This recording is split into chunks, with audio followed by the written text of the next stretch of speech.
Good morning दोस्तों, मैं Saurabh DPS fitness मंत्र पे आपका स्वागत करते हैं।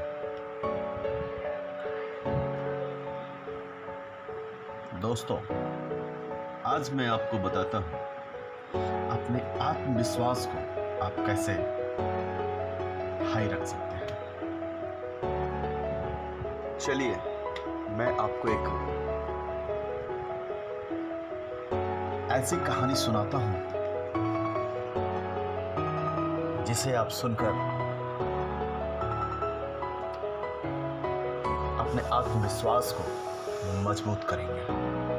ये कहानी है दो दोस्तों की।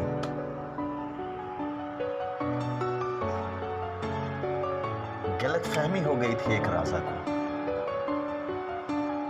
और राजा ने इंसाफ तो किया, परंतु उसने मंत्रियों के बहकावे में आके गलत इंसाफ कर दिया और दोनों दोस्तों को दे डाली मौत की सजा।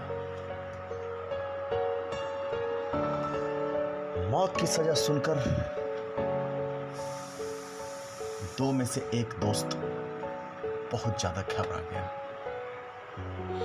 उसने अपने पहले मित्र से कहा, मित्र, समय नजदीक है, अब हम दोनों को जाना होगा।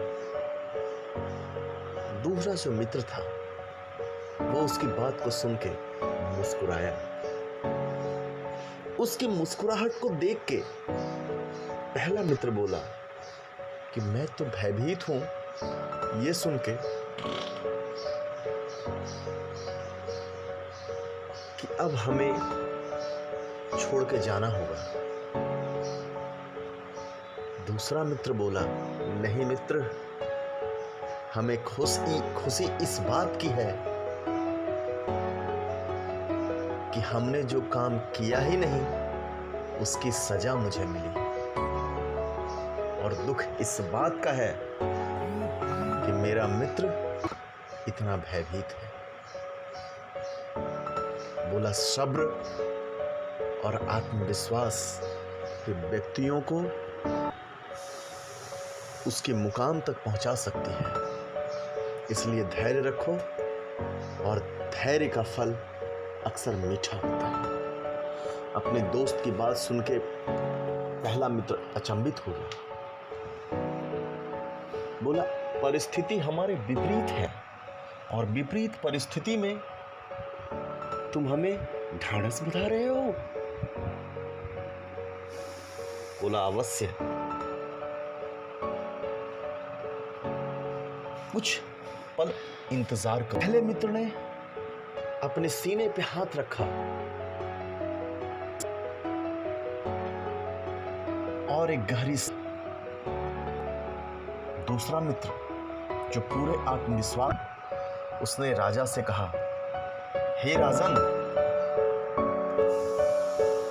आप जिस घोड़े से मोहब्बत करते हो, अगर आप मुझे अवसर दो तो मैं उस घोड़े को उड़ना सिखा दूंगा। राजा ये बात सुनकर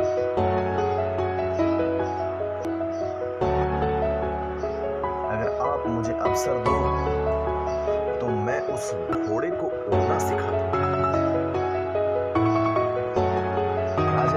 सुनकर राजा उसके हाजिर जवाबी से खुश हुआ। उसने कहा, जाओ, मैं तुम्हें 1 साल का मौका देता हूं, और अगर 1 साल के अंदर तुम घोड़े को उड़ना नहीं सिखाए तो मैं तुम्हें मृत्यु दंड दूंगा। दूसरे मित्र ने कहा, मुझे एक खास व्यक्ति की आवश्यकता है जो मेरा सहयोग कर सके, और इस राज्य में वैसा कोई भी व्यक्ति नहीं है जो हमारे साथ कड़ी मंत्रियों से कह के वो मेरी आवश्यकता को आप पूरा करवाएं।